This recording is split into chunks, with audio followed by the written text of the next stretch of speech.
Graduate, and he's here to share some of his journey with you. And I know as we're embarking on our memoir writing, I think a lot of this insight will be very helpful for you as well to navigate the writing process. So thank you for joining us, and let's give Rashad a round of applause.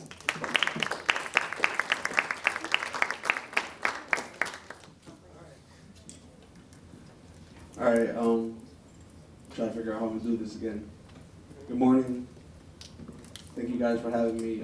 It's nice to be back. It was kind of nostalgic driving up here and seeing everybody walking to school and remembering that I used to be the one walking the opposite way to go smoke. I came to deliver a message that where you are today is not who you'll be in the future, and I'm an example of that. After high school, I became a homeless alcoholic at some point in my life, on the verge of death. Lost everything, and I was able to come back, and I'm a successful mental health professional, recovery support specialist for the state of Connecticut. I'm a small-time actor, and I've been pursuing a lot of goals since I changed my life over. So I'm going to go back and start from the beginning, and then I'm going to bring you guys to where I'm at and how I got here. I'm also an author too. The book will be up in a minute, and that is my senior picture. Okay. So like I said, I'm a former graduate. I was born here, born and raised in New Britain, Connecticut.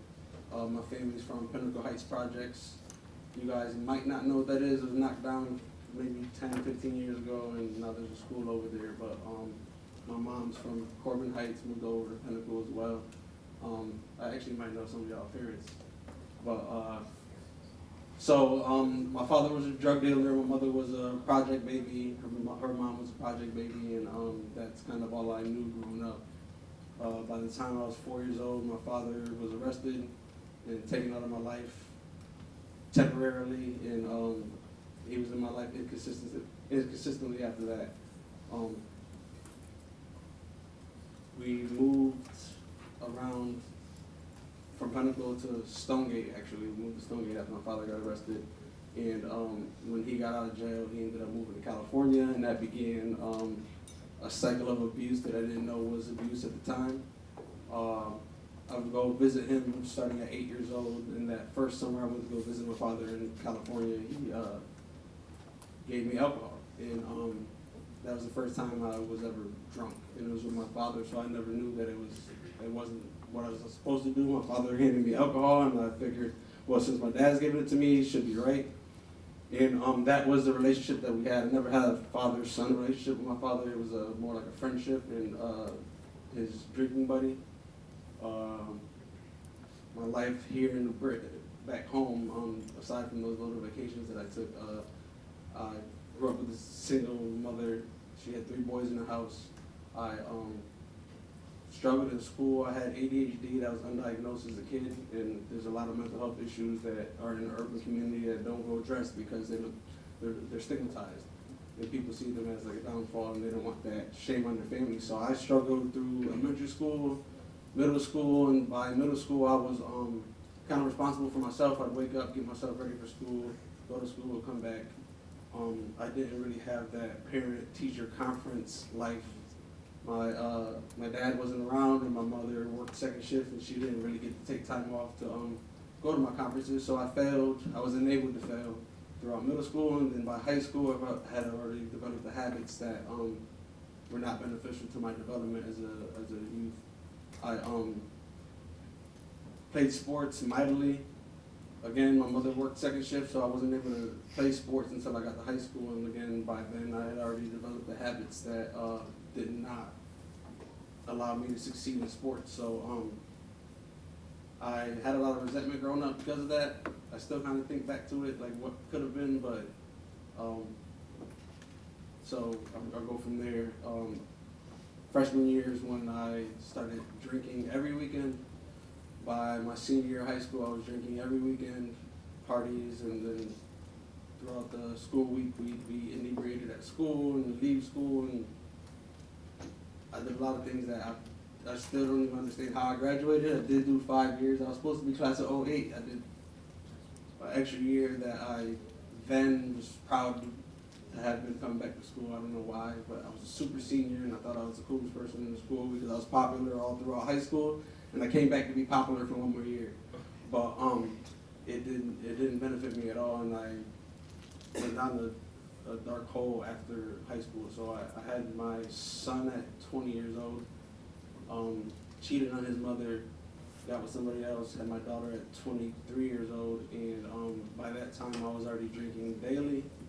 I had a friend that was murdered on South Main Street in 2011 when my son was a baby, and I was drinking a lot then, but right after his murder, I picked up drinking all day, every day, and it started to interfere with work as well. So, I mean, in my family life. So I had my daughter and her mother in my apartment at that time, and for a year, it was 2014, my downward spiral, like, got at its worst. I ended up in 12 detox facilities in a rehab that year.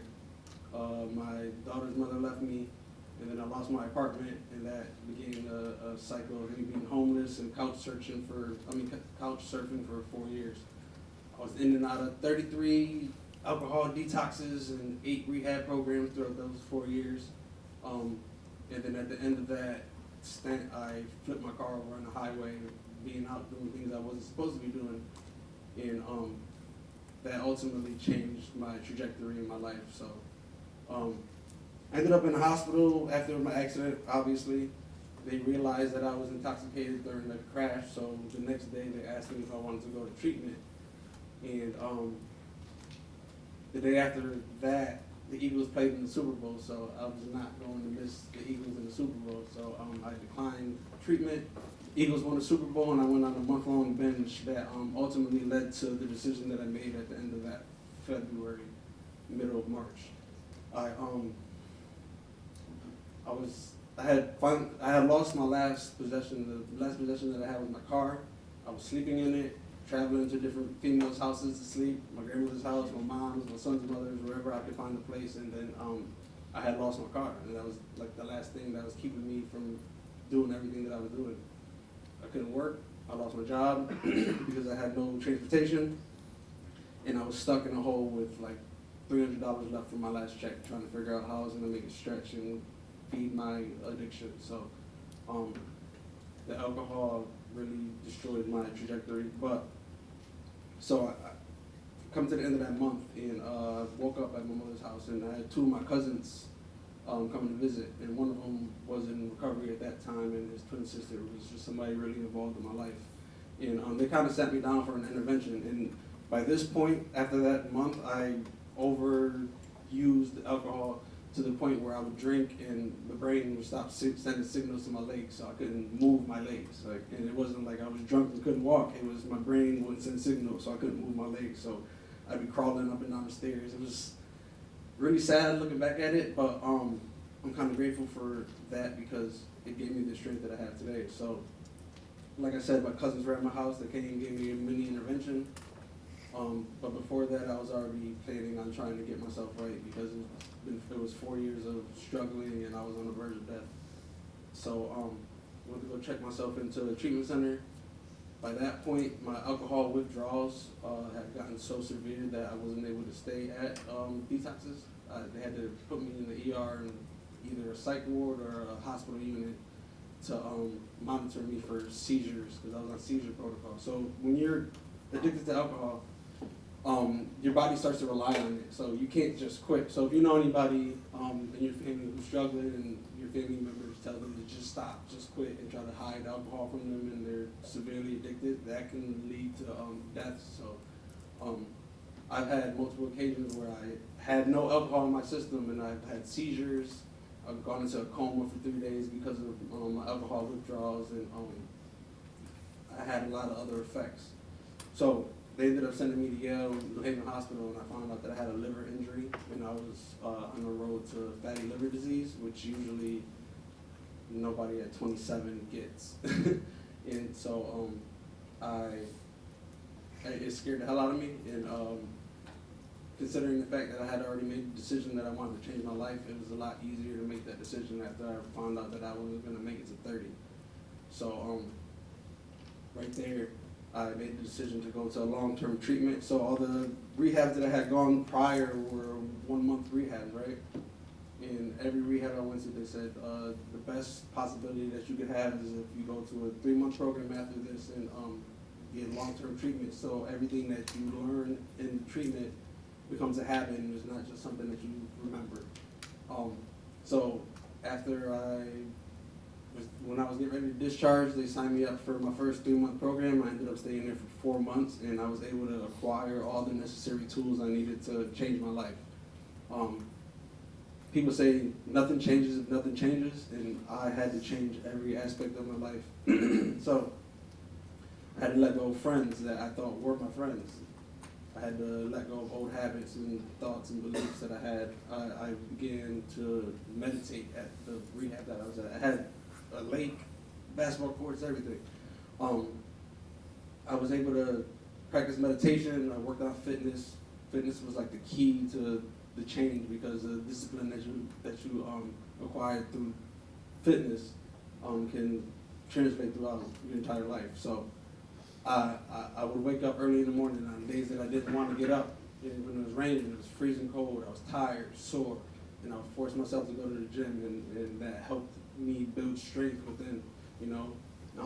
It helped me endure situations that I wasn't ready for. So when I torture myself purposely for my benefit, it helps me endure situations that I'm not ready for that are troubling as well. So like any difficult situation I was able to handle because I had that mindset of keep going, you know. And that actually ironically is the name of one of my books that I published, but that is one of the key aspects of, or the key quotes in my recovery is keep going. Like no matter what you're going through, I've been through hell and back, and I just kept going. Like there were times where I'd be at a bullshit job, excuse my language, but a job that I wasn't really happy at, and this is after rehab, and I just knew that I had to endure everything that I was going through in order to get to where I was going. You know, I was taking classes that I didn't have time to take. I was working jobs and hours that I didn't have time to work. I was missing time with family, but I knew that delayed gratification was going to benefit me in the end. I knew that all the work that I put in and I was putting in, all the tears that I suffered, all the nights that I couldn't sleep because I was withdrawn, I knew that it was all going to lead up to where I needed to be, you know. So, like I said, I changed everything, and that was really the key for me, you know. I got a lot of friends that are still in the same cycle that I was in at one point. I got a friend who was barely able to make it to my wedding because he was in jail up until 3 months before, and my list was already made. And he made it to my wedding, but he had an ankle monitor, so he had to leave early, you know. And that's the life that I was headed down, and that's the life that I was in. It's crazy that I'm here back in the school speaking to you guys about success when I caught my first charge in the hallway in front of the cafeteria. You know, it's crazy, but like who you are now is not who you will be in the future, and that is something that has stuck with me throughout my entire life.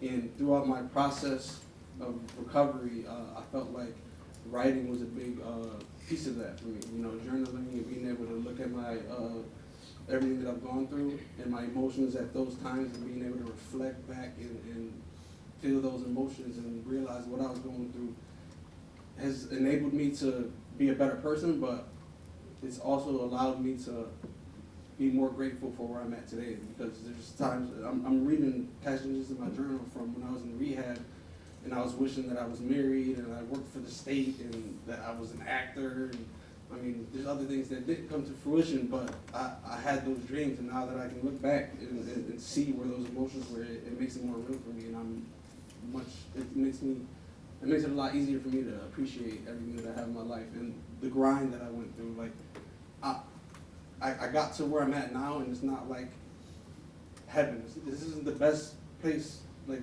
I don't feel amazing every day, but I feel a lot better than I did, and I'm able to acknowledge the fact that, like, I did what I did, and I look back at the journey, and that is the real prize. You know, I didn't get here, and there's no reward for being a good person. You know, there's no reward for doing what you're supposed to do in life.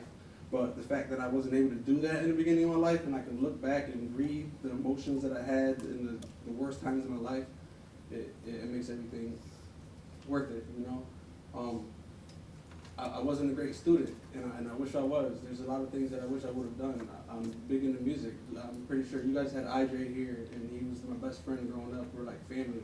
We were a rap group. We wanted to be famous together, you know, and we used to fight together in the streets and do all the things that we weren't supposed to be doing. But we never, yeah, that's us at the talent show here in the Brooklyn High that we performed at, actually.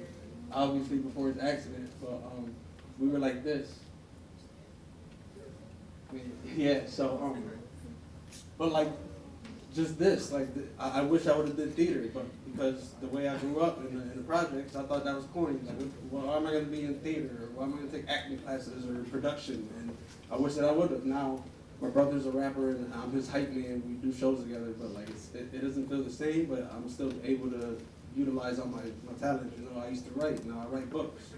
I've always wanted to entertain. I do little movies, those low budget movies. I was in a Hallmark movie. I do commercials and stuff, and I'm just able to do everything that I aspire to. It's at a smaller level than it probably would have been if I had the opportunities, but I didn't have those opportunities, so I accept where I'm at, and acceptance is the key for me, you know. I can always resent what I didn't have growing up, but everything that I have now comes from hard work, and I'm just extremely grateful for where I'm at, you know. I hope that some of you guys get the message or get something from this. I know that a bunch of you guys probably don't take life serious right now because you're still young, but a lot of decisions that you make now will shape your future, and I just want you guys to not have to go through anything that I've gone through. If you're drinking every weekend, slow down a little bit. If you find yourself drinking during the week, don't drink during the week. Or maybe just wait till you're of age to drink and do what you need to do. But yeah, I don't have much more on my monologue, but yeah, I was popular in school, but it didn't help me much. Best dressed class clown, rapper, ladies man, but that didn't help me. Like, it was fun. It was fun. I had a good time, but a lot of the things that I thought were valuable then aren't valuable now. I was worried about the way I was dressed more than my clothes and the jewelry. Spirit Week, guys. We just finished Spirit Week. How many of you guys dressed up? Hey, okay. There's gonna be another one, so anybody who didn't have your hand up, you got another chance. That's right. That must be right. That is the second floor, right near Red House. Yep. Now this was, what, 16 years ago? All right, relax.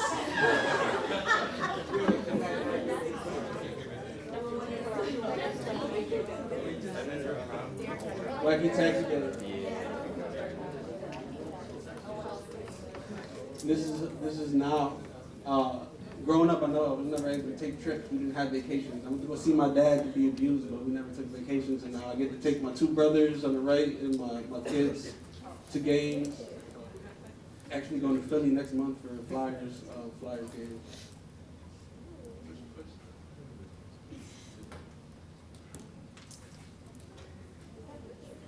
It is. Blumenthal, right?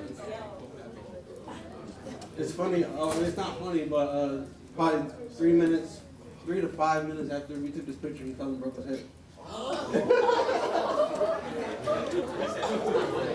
No, I'm serious. Too. You Google it. I know you guys got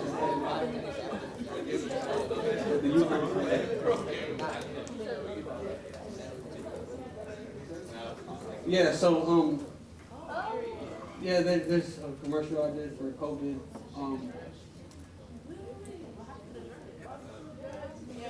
It fell off. Nah, I covered. So that's another thing. Part of my recovery was the dreads. So I don't know if a lot of you guys know, but like a lot of people use the locks as a spiritual tool to track what you want their antennas. So I started growing my hair in the beginning of working in recovery. So I started working at a rehab, making bullshit money. I was making like $13 an hour, you know. But I knew that that was the base of where I wanted to start my career, you know.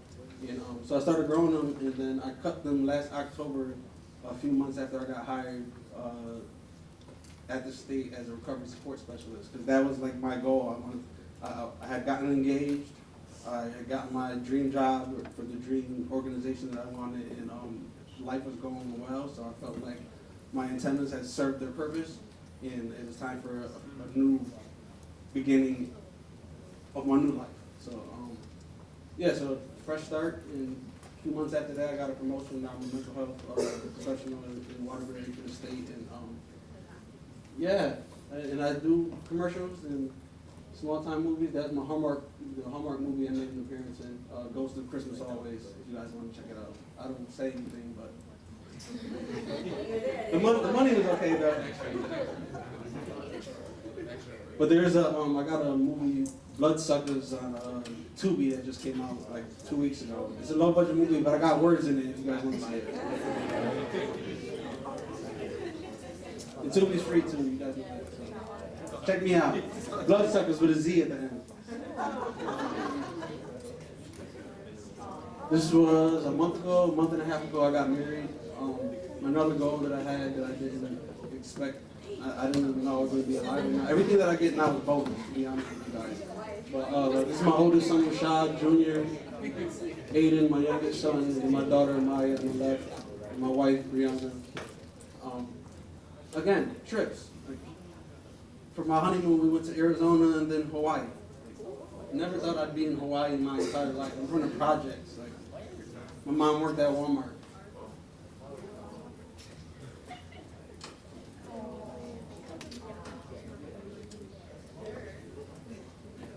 And probably the best part about this is I was able to actually experience the whole thing. I wasn't drunk, I wasn't inebriated, I didn't have any substance in my body. I was able to enjoy the entire experience and be able to love my wife.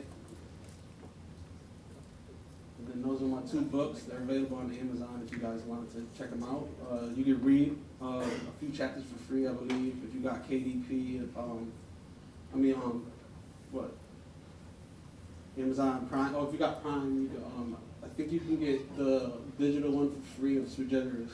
And, yeah, the books really helped. And, so the books were a major part of my recovery as well, because I use those as my journal. So I turn my journals into books, but with the intention of doing it. So I don't know if it's really a journal, but it's a writing project. But so I started Sui Generis at the beginning of my 2nd year recovery, which is right the day of my 1 year reunion. I mean my 1 year anniversary. So I started it there, and the reason I started it at 30 years is because I wanted to make sure I had sufficient recovery under my belt before I started, because I didn't want to fall off in the middle of it and ruin my chances of finishing the book, which is why the book also encouraged me to keep going. You know, I felt like I had a purpose, and if I were to drink during my 2nd year while I was writing this book, the book would be pointless, you know, it would be completely redundant, and I'd be relapsed and probably in a rehab trying to sell a book of recovery when it wouldn't make any sense. And then the 2nd book, Keep Going, is an iteration off of the first one. It's at my 3.5 year mark. Now this is the point where I had already gotten back to work in recovery, and towards the end of the book I got my state job, my dream job, and met my fiance, and we had started living together, and it just explained, it shows, I got really vulnerable in these books, and I explained a lot of emotions that I was going through, a lot of difficult experiences that I had during my recovery, and I explained how I got through it. Like, there's a lot of me just grinding, like being sad for days, going through depression, and instead of going back to drinking, I just used my coping skills. I'd go to the gym, I'd have me days. Me days are really important for me, you know. I wake up on at least one day every 3 months. I wake up and I take care of myself. I go to the gym, I go take myself out for lunch, I'll meditate, I do some yoga, I take a walk, a run, and just watch something that I find entertaining. And it's on a day when nobody's in the house, because everybody needs some time to treat themselves. You know, you're very important. You're the most important person in your life, so why not treat yourself like you are? Yeah, and I was surprised when I published the first book that it was the #1 new release on Amazon. I wasn't expecting that. I had great support in the city of New Britain, which a lot of people don't think that New Britain supports what they do. And yeah, that's it. I think that I delivered as much as I could remember or configure. If you guys do have any questions, I'm pretty sure Miss Humini wants to say something first. Yeah, She will.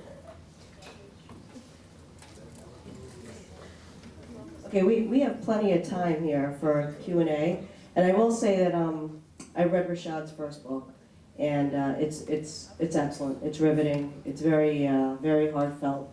I'm very proud. You did a great job. So let's get some questions. Just raise your hand, and we'll go from there.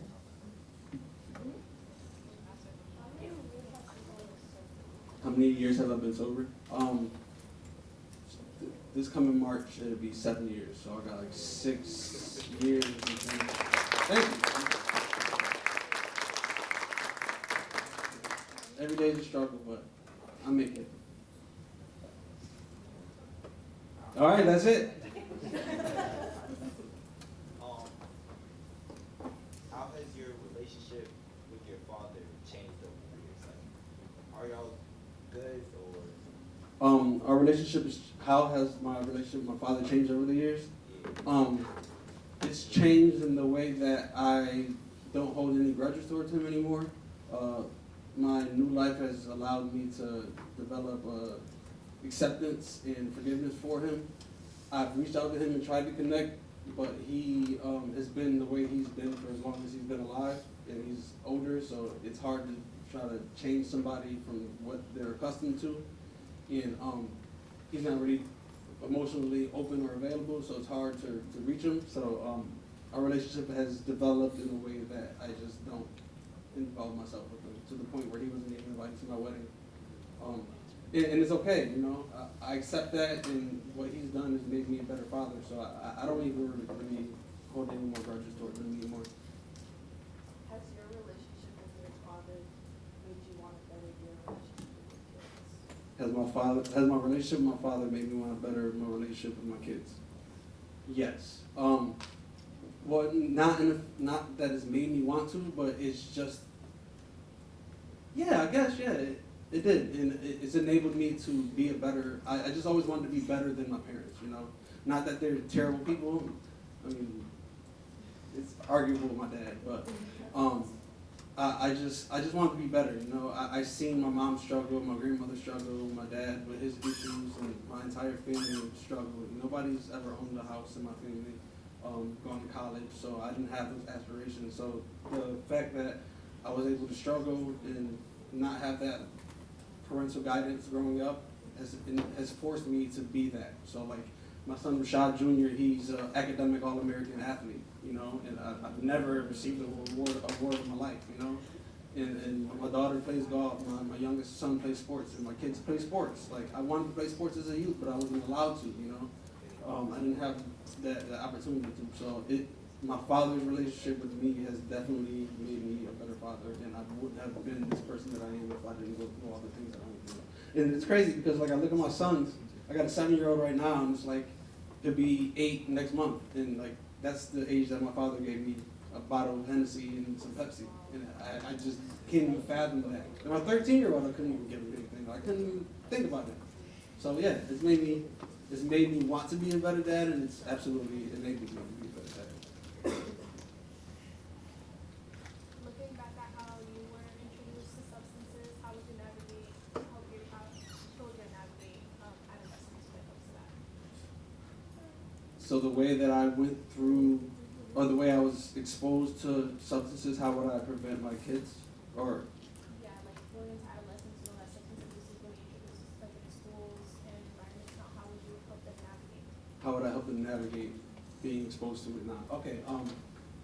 Well, I kind of navigate through through my actions, you know. So my son was 7 years old. My oldest was 7 years old when I got clean, and I've only shown him a positive way since that. Like, and I've expressed everything. Like, he asked questions about stuff that happened before, and I bet, oh, that's when daddy drank like a lot. And I've gotten real detailed with him about my experiences, and he knows my life, so he knows everything that I've gone through. And he's at the point now at 13 years old where like, he doesn't want to drink in his future. Like he doesn't want to drink because he knows what happened to me, and he's really aware of the fact that he wants to be an athlete, and he knows that he can't smoke and drink and be completely successful at being an athlete. So a lot of I teach by example. You know, a lot of my lessons come from just little conversations that we have or things that I do and the way that I behave. Like my son is in the gym 3-4 times a week now because he sees that dad goes at 4 in the morning before work, no matter what he's feeling like, you know.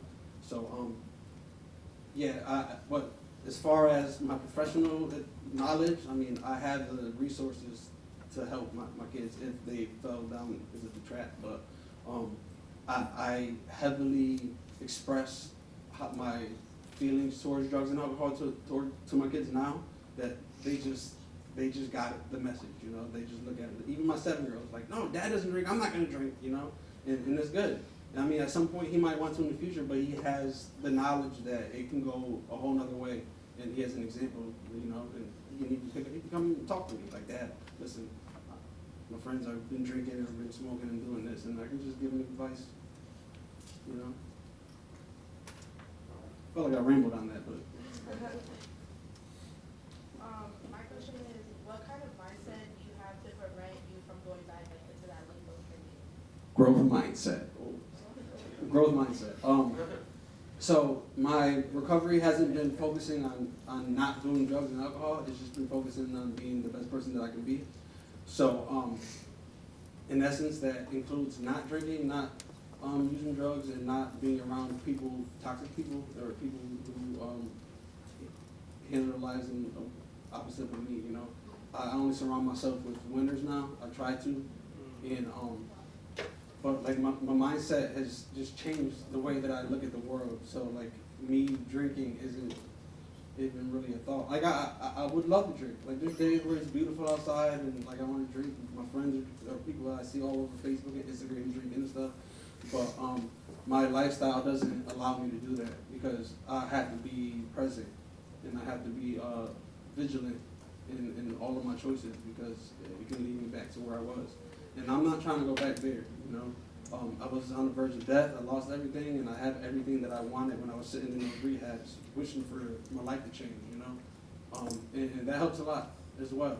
And then there's people who look up to me now, you know. I published books, and people have reached out to me on Instagram and Facebook. I got people across the country and in different places of the world who've read my book and reached out to me for advice, you know. So that also helps as well. But like my mindset, like I want to be better every day, 1% better every day. And if I take a drink, it's not going to make me any better, you know. I don't miss the hangovers. I don't miss the headaches. My wife drinks now. She still drinks. And, she'll wake up the next day after drinking and she feels like shit. And I'm just like, I don't remember what that feels like, you know. But yeah, my mindset enables me to just continue to grow, you know. And I got plans now. I still got a 10-year plan. I'm successful right now, people would say, but I still got goals and aspirations, and I still want to change and still be better and continue to be the best person I can be and be a positive influence for other people who have been in my shoes from the projects or from any other walk of life that has succumbed to alcoholism or addiction. You were first. What is one future goal that you have? What is one future goal that I have? I want to acquire a few properties, investment properties. I want to open up a wellness center here in New Britain to help the underprivileged and people struggling with addiction and mental health issues. And my ultimate goal is to retire at some point and go to as many sports games and take as many vacations as I can and leave some wealth behind for my kids, you know, because that's all I'm working on now is investing and working on I got a Roth IRA. You guys should get a Roth IRA as soon as possible, as soon as you're able, and start putting $25 away a week, and you can be a millionaire by the time you retire for doing nothing. Yeah. Did I answer your question right? Yes. How did your How did my children's mothers deal with my addiction? In the beginning, it was really rough. I was a manipulator, so it was easy for me to try to like maneuver my way through things. But towards the end of my recovery, my addiction, right before my accident, both my kids' mothers stopped me from seeing my kids because of my behavior was getting reckless. So that was kind of one of my last pushes as well, because I couldn't see my kids. I had no car, no nothing, no job. So I was like, I gotta get right. So when I got clean, actually my son's mother is probably one of my biggest supporters, and probably one of the reasons why I got clean, my oldest son. After I got out of rehab, she allowed me to come stay at her house for a year until I got my finances together. We weren't together, we weren't messing around or anything like that. Like, she just wanted her son's father to get right because she lost her father from alcoholism. So she didn't want her son to feel what she felt growing up. So and I needed that, because every time I got out of treatment, I would go to my mom's house or my grandma's house, and it was the same toxic environment and that I grew up in. So like, how am I going to change if I'm going back to the people that I grew up with that led me to where I ended up, you know? And she had nothing but high hopes for me, and so they removed all the alcohol from the house, and I went and stayed with them for a year, got back on my feet, and then started grinding again. My daughter's mother, so they collaborated to not put me on child support because they knew that it was going to be worse if I wasn't able to recover, and there might be another stress or barrier from me reaching recovery. So my son's mother talked to my daughter's mother. They came together and decided not to do it, and like now they don't even have to ask me for money. You know, I send my daughter lives in Arizona now, which I was kind of upset about in the beginning, but then again I have to accept my role in everything that I've done. So like, she wouldn't be out there if I wasn't the person I was back then. So I accept what it is. I have my daughter 2-3 times a year. She comes every summer. She was here for the wedding. Just seeing her in the pictures, and I talk to her daily. I send her money when she wants it. Send her mother money. And they're really supportive now. My son's mother periodically tells me, like, just random, she'll call me, like, Rashad, I'm really proud of you. Like, you've really changed your life, and now, like, you're here for the kids, and you're growing. So they were big supporters. They helped me a lot. You know? Do you see your oldest son a lot? Yeah, I was at his game yesterday. He was like, Yeah, he doesn't play with him. Yeah, no, me and his mother are real tight. My wife and his mother are real close. Like, they hang out sometimes. And like, we went to the Eagles game all together. Me, my son, his mom, my wife, my son's mom's boyfriend, his son, like, my aunt. My son's aunt, my brother. So like, it's a family. It's a blended family. We don't look at it in any other way. Oh no. No, it could have been. Absolutely could have been. Yeah. Do you have any advice for people who struggle with like a drunk parent and don't want the help and support? Because my dad, he definitely is drunk, and I definitely cut him off. Because he definitely used to abuse my mom just like how you were saying your dad used to. Mhm. He definitely struggled with drugs, was in and out of jail my whole life, and like I just don't know what to do. All right. Do I have any advice for somebody whose parent is struggling with alcoholism and you dealt with it your whole life? Right? Yeah. All right. I feel like you took the right course. Like, sometimes if somebody's not willing to change, you can't make them, regardless of how many reasons you give them. Sometimes tough love is the answer. You know, you got to cut them off in order for them to realize like what they've actually lost. And you can't expect for them to get clean. You just have to work on yourself and try to forgive them where they're at, because I guarantee you that regardless of what he's going through, he doesn't want to be going through what he's going through either. And it may seem like that, but like, he's hurting as well, and it hurts to see you hurt. I know that because I've missed birthdays and I've missed celebrations for my son, you know, and I've cried myself to sleep doing it, but I was actively choosing alcohol and drugs over my kids, you know, and I always wanted to make sure that my son knows that, like, he's one of the reasons that I did get clean. And even when I wasn't clean, like, I was still thinking about, I was going to sleep thinking about what he was going through, and like me not being there and the effects that I was having on him. So I mean, sometimes unfortunately you can love somebody to death by supporting them, and sometimes you have to cut ties with that person so you can heal yourself, you know, because alcoholism and addiction is a family disease. Everybody suffers.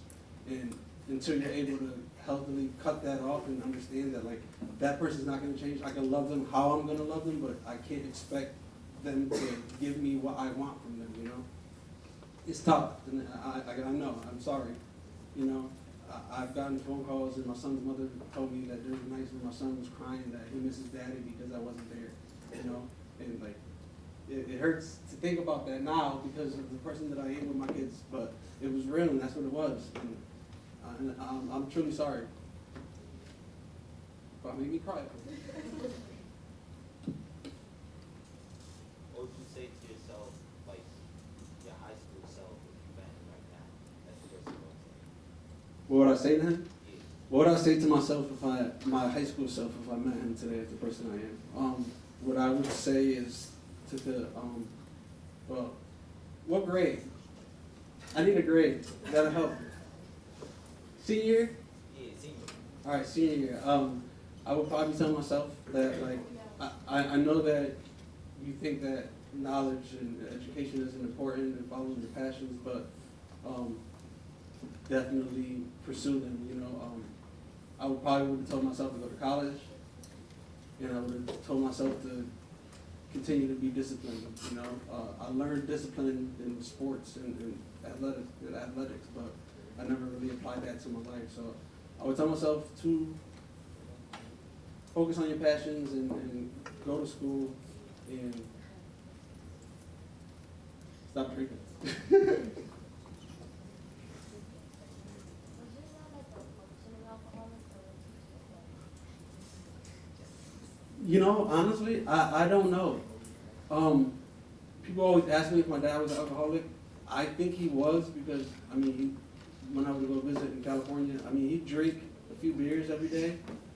But I think it was more of his mental space. You know, I think that, like, just the way he grew up, I don't know my dad's upbringing, but I know that his parents weren't the greatest, and I know that their parents probably weren't the greatest, so it's a cycle of abuse and neglect.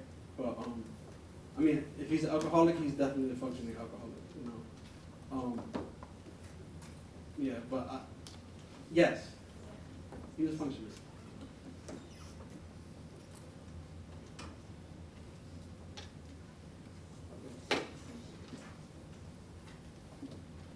I have a question. How did your family react to you getting clean and sober? Did you have a lot of support? Were there some people that really just didn't understand it and wanted the old you back, or they didn't embrace the change? I know sometimes family dynamics can be tricky. All right, so I was gonna repeat that, but I watched the other video and you could hear you perfectly. So, say that again though. I'm sorry. How did you navigate new family relationships when you got sober? Oh yeah, okay. Or the So, old ones that maybe didn't understand that you were trying to better yourself? boundaries. Boundaries were huge for me. Still to this day, there's certain family that I go around, and I have to. They have to adjust the way that they speak when they're around me because I don't like negative talk. I don't like gossip. I don't like to talk about what people are doing. I like to discuss like ideas and ventures and growth and positive things. So like I don't spend much time with certain family members, and at first they didn't like because I was more reactive in the beginning. I wasn't able to control my emotions when I first got clean, so I was all over the place and I was just freaking out on everybody. But now I just limit my exposure. Most people that really care for me are proud of me and understand that like I just don't do that anymore. I can't be out in the streets. I can't be in groups talking about negative things that don't bring any benefit to my life or theirs. And then the people who really had a problem with the new person that I was just aren't in my life anymore. And that's fine. You know, they didn't really contribute anything to my life prior. And if they did, it was probably in the negative sense or just hanging out drinking or doing drugs. So yeah, I set boundaries in my life, even with my wife and my kids. Like, we're not going to talk about certain things that's unnecessary, or we're not going to act out in certain ways, and we're going to sit and we're going to discuss, and we're going to communicate, and we're going to come to a resolve, as opposed to all this toxicity. I have one more question. What advice would you give to our students about how to achieve goals? What advice I would give the students to how to achieve goals? Maybe the top things that you do that help get people from point A to point B, even if they don't really want to do the work to get there. You got to do the work. I know, but you know how it is. Discipline was the biggest key for me. Like I said before, like, I started my discipline with waking up and making my bed every morning. You know, that's a small task that, like, if you can discipline yourself doing that, then at some point you're gonna wake up, and if you're not making your bed, you're gonna be like, oh damn, I gotta make my bed. So you look at everything in life in that aspect. So like I was saying before, I was putting myself through tough times in order to be able to endure tougher times that actually happened in my life.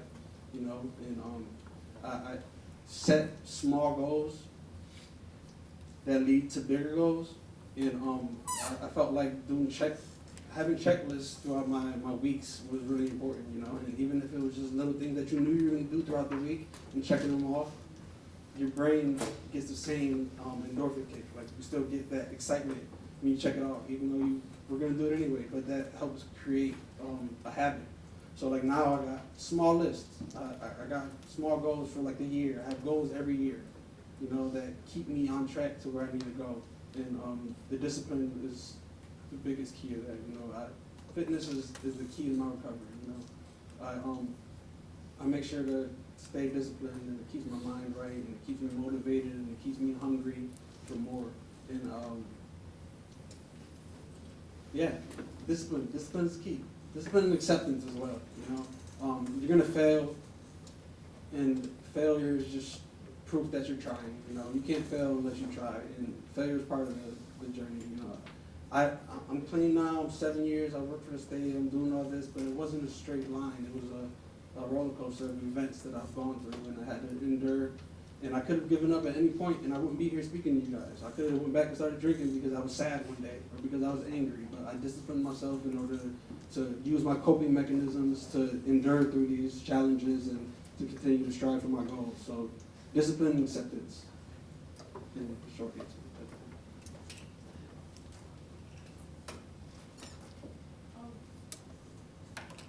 No, you don't. I'm telling you next. What's my ethnic background? Everything. Now, so growing up, I know myself to be black, Cape Verde, Italian, and I thought I was Jamaican until I did my ancestry, and I found out that my grandfather wasn't my grandfather. So, yeah. So, but like my ancestry, I'm Nigerian, all Western African, so like Congo, Nigerian, all that stuff. I'm Cape Verde, which is a mix of Portuguese and African. And then my great grandmother from my mom's side is Italian. And then I'm part of Creole as well, so which is like a French African from Louisiana. Yeah. So I'm black. I check black.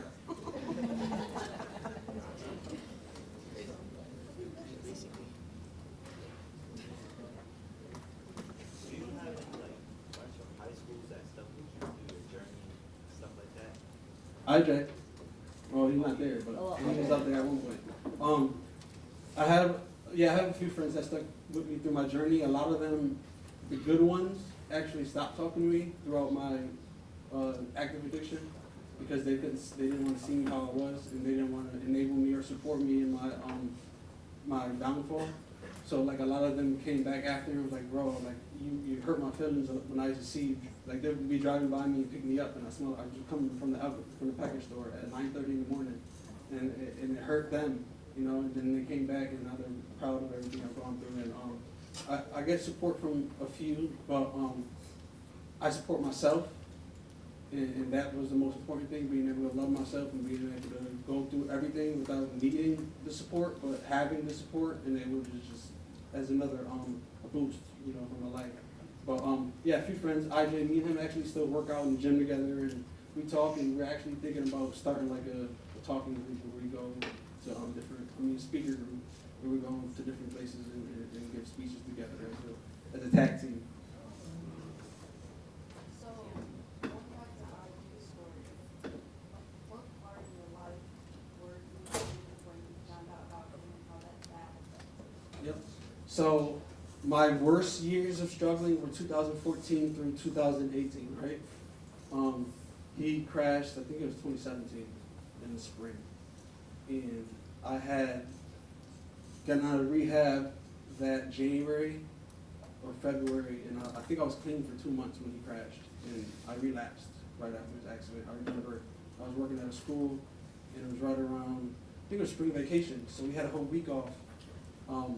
Right before he got in his accident, and that whole week I went and stayed at his house while he was in the hospital, and we were just throwing parties and doing a lot of drugs and a lot of drinking, and that really affected me. I remember crying for like days about it because like this is my best friend. Like we walked across town together, like, in the snow and for nothing. Like just he lived with me for like 2 months at one point, and we been through a lot. Like we had each other's backs growing up. We got in so many brawls and fights that we probably shouldn't have gotten in, but him and one of my other friends, he always had my back, and we always supported each other. And now, like, I'm so proud of him as well with everything that he's going through, and everything he's done, and everybody he's motivating as well. And like, it's nice to see us. Like we were gang in high school, fighting and holding guns and selling drugs and chasing girls, and now like. And no, seriously, and now we're like productive members of society. He's a director of a program, and I'm a mental health professional, and I wrote a book, and he's still making music, and we're inspiring other kids, and we're trying to at least, because we don't want anybody to go through things that you see how hard the stuff that I just explained to you guys is, like the stuff that he's going through, like nobody needs to go through that stuff. I mean, it built character, but it also built a lot of trauma that we still have to deal with now. There's little things in my life that get triggered from like just sentences. Like somebody can say something to me that my grandmother said to me my entire life, and it's traumatizing, you know. But yeah, I forgot what the question was, but I think I answered it. Yeah, so like you guys had each other at you were going through like your lowest moments. Same time.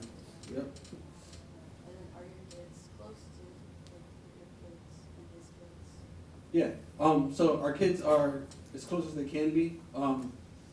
We try to get them together as much as possible, but like we bring each other's kids to one another's games. So like his son will come to my son's game, but there's an age gap between them two. So like we're trying to get our two youngest sons to hang out more because they're both 7. I think Denver's 7 and my son Aiden's 7. So, but like we're both really busy. Like. Yeah. He's got his kids' sports, I got my kids' sports, he's got his business, I got my work, and we're both just trying to be the best people we can be. But that's another thing though, like true friendship as you grow up, it has no distance or time, you know. We love each other every single time we talk to each other, and when we say bye, we love each other, you know. And back in high school, that was like stigmatized, we thought that was corny, you know. But like, I love my guys, you know, especially IJ. Like, we've been through a lot together, and we're still here, and we're both able to fight together.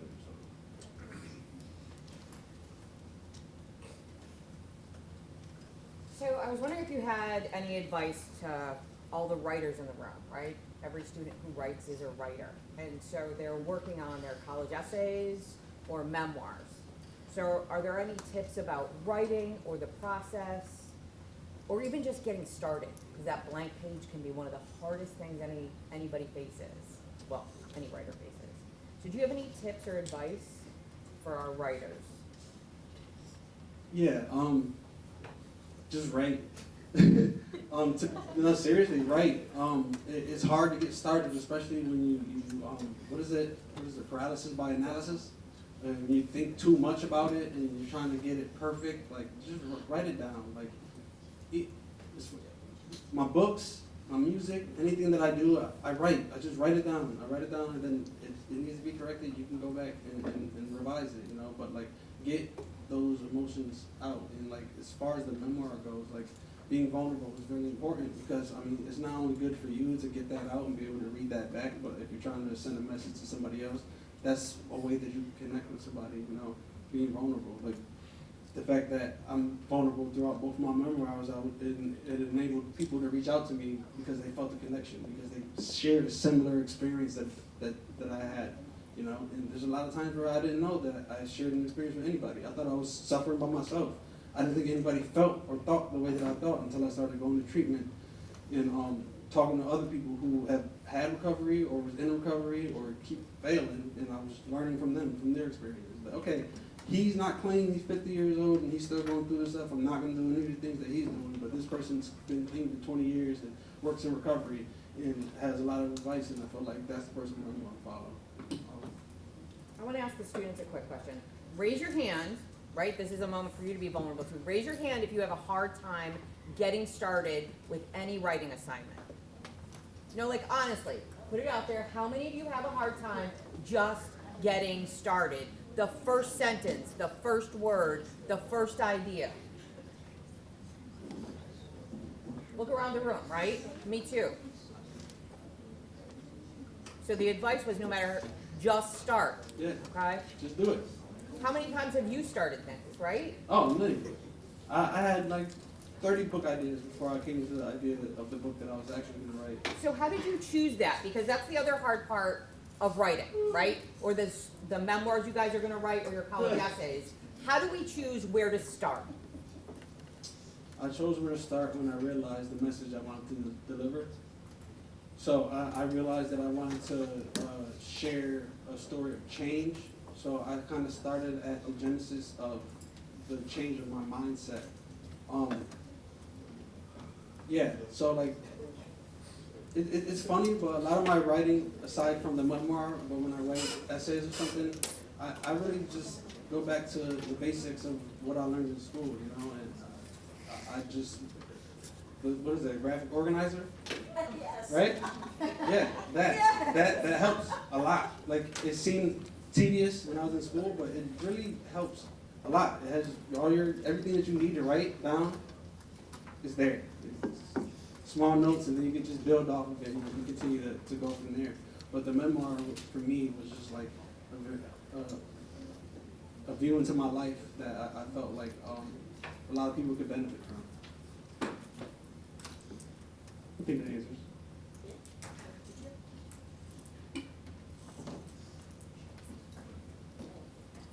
You mentioned that your first charge was in front of the cat.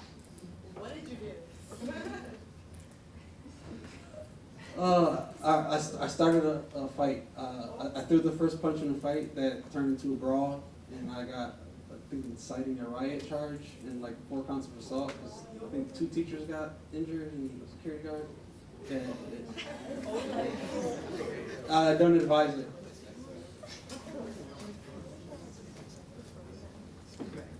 Do you drink at all? Like even during a celebration? Just a little bit. Nothing at all? Do I drink at all? Yeah, like nah. It's 0. I drink beer, but non-alcoholic. I go to, no, seriously, I go to events. If there's a bar, I get Shirley Temples, you know.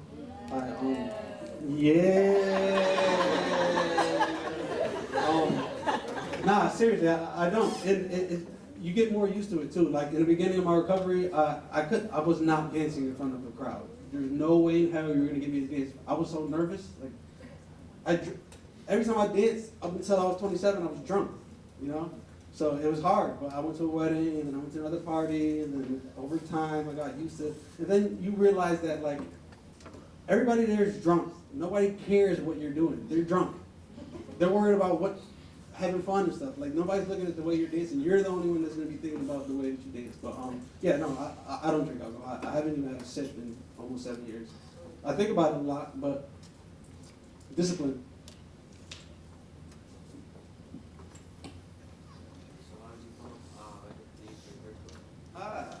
Somebody asked that question last time.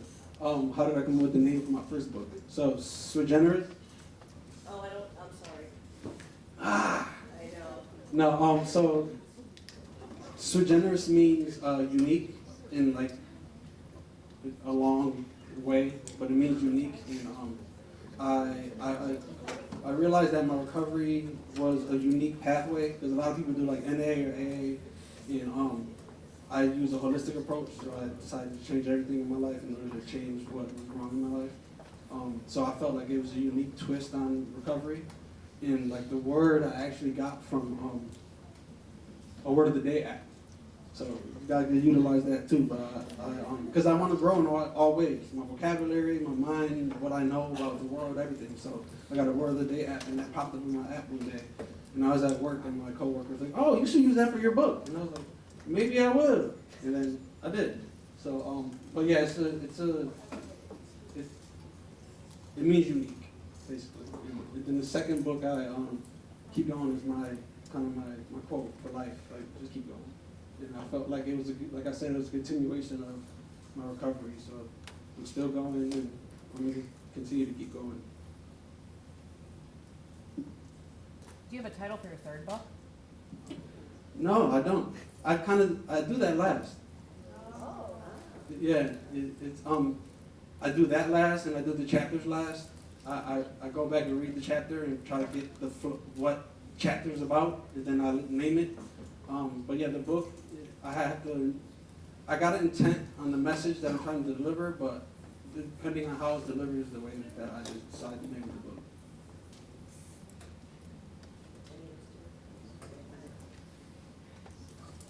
I have to ask, can you tell us the story of how you met your wife? Everybody loves a love story. Oh my God. It's not much of a love story. All right. Oh, so in the club? No, I don't even go to the club. That was high school. All right, so I met my wife on Facebook dating, actually. Yeah, I didn't even know they had that, right? Yeah. Oh yeah, it wasn't so romantic. We matched, and actually she wrote me first. And, yeah. And that's what it was, though. I was like, oh, she reached out to me. I'm like, what? Because usually it's me, like, oh, hey, what's up? And then left on red or something. But like, she wrote me, and I was like, ooh, okay. And then she came up. We went on our first date, and like it was just a vibe. Like it felt right. She made me laugh. The conversation was easy, and flowing, and interesting, and I wasn't bored at all.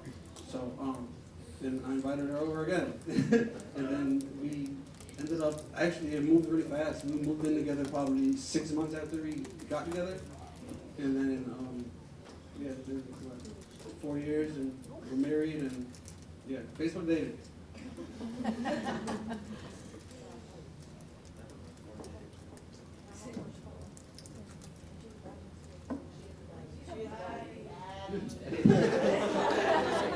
She's gonna watch and breathe. They said you're a baddie.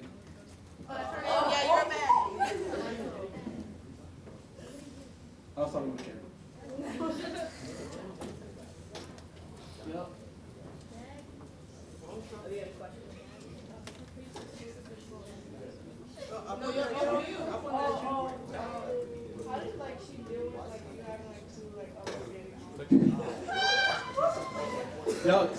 So it's funny. Well, so I had the intentions of getting in a relationship with somebody who would accept that and accept my everything that I've gone through. You know, actually, I think like a month after we got together, she met my son's mother, and like she's fine now. Like she was skeptical at first, but they're friends, like legit friends now. Like my son's mother would call her instead of calling me for something sometimes because she knows she'll pick up and I won't. But me and my son and my brother went to the movies last week, and my son's mother dropped Rashad off, and they hung out for like an hour after I left. And like that's just the relationship. It's a blended family, and we all love and appreciate each other. My son's mother was at my wedding, and her mother and her sister, you know, because they help support me through my recovery. And my wife understands that, and she loves her too. She's like, oh, every time she leaves, she's like, I love Sarah. Like I love her so much. She's the greatest. And I'm like, yeah. No, it's good. It's in my without his mother, their relationship isn't like that. But she's also 3,000 miles away and don't really have to deal with her, you know. So, but the one that we have here, we really appreciate it.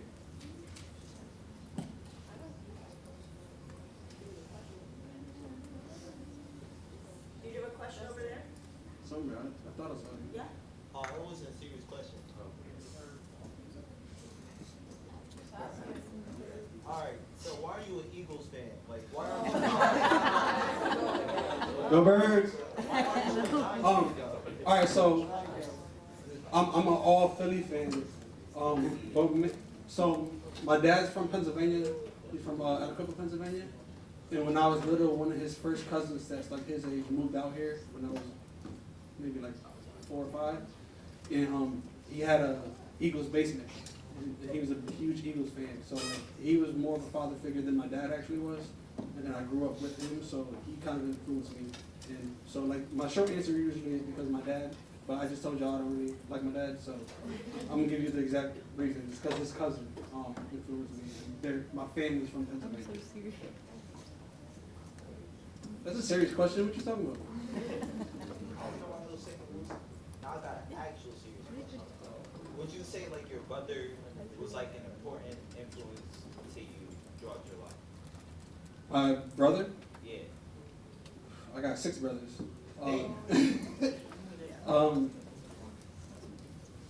Your eldest brother. My eldest, yeah, I'm the second oldest, so you got it. You got it. Well, my oldest brother kind of grew up in the same environment, if not worse. So I'm from the Britain, clearly. My older brother grew up in Hartford. He's my dad's son, and so like his upbringing was just as hard as mine. He actually, oh yeah, he's not in there. It's my other brother, but yeah, but he supported me a lot through my recovery, and like he was like the last person I would expect to ever have cried because of everything I was going through, and like he did. So, but not much influence except for like the negative stuff because like hood babies and private gang and guns and stuff like that. But as we've grown, our relationships changed and there's more support than anything.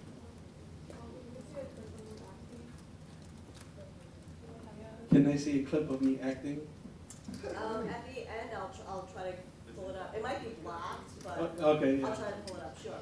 Wait, you guys got two? You got 2 bloodsuckers I love the promo, with a Z. with a Z.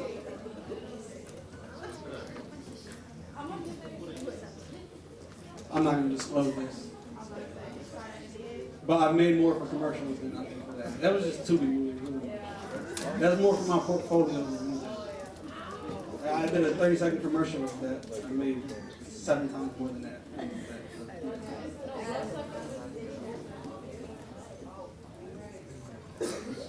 Oh yeah, that was my first year acting. Any other questions, guys? It's kind of a deep question, but do you have any like trigger like words or like items that make you feel like Need. You need to. That is my trigger phrase. You need to do this. You need to do that. Like I don't need to do anything but eat and go to the bathroom. And sleep. But yeah, no, there's a lot of triggers. Sometimes I don't know that they're there and they come out of nowhere. And like my wife is really good with letting me feel those feelings.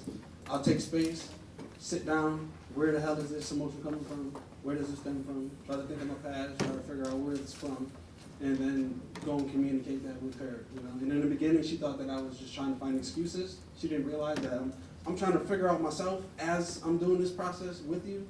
And I like she gets it. Like I'm not making excuses. I'm like, damn, this really affected me, and now like it's coming out right here. Alright, last one, maybe. When did you realize that your story was worth sharing? When did I realize my story was worth sharing? When I first shared it, so I shared it at a detox facility. I think it might have been like the second or third one. Never spoke before. I was really nervous. I didn't know what I was going to share, but then I shared my story from where I was to where I was at. And somebody came up to me after. And like, we're in detox. Like, we're all still withdrawn and coming off of drugs and alcohol. But somebody came up to me and was like inspired by something I said. And I was like, maybe my story, when it's done or when I have more recovery behind it, it could help somebody in the future. And then I started to speak when I worked at the rehabs and stuff. And it's just, the more feedback I got, the more I felt like my story actually can help somebody. That's it. Thank you. Feels good to be back. I'll tell you, you made every English teacher in the room, the four of us, super happy when you said you remembered the graphic organizer. See, guys, it does work. It helps. So thank you for that. And we'd like to give you a little gift for sharing your mornings with us. So, but you know you have to open it in front of the kids, right? Yeah. At least the first one. No, please open it. And thank you again.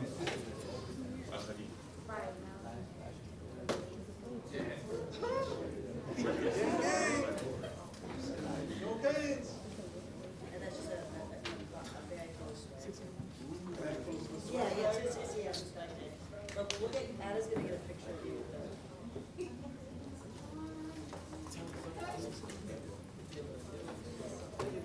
So we're gonna, the bell rings in about 7.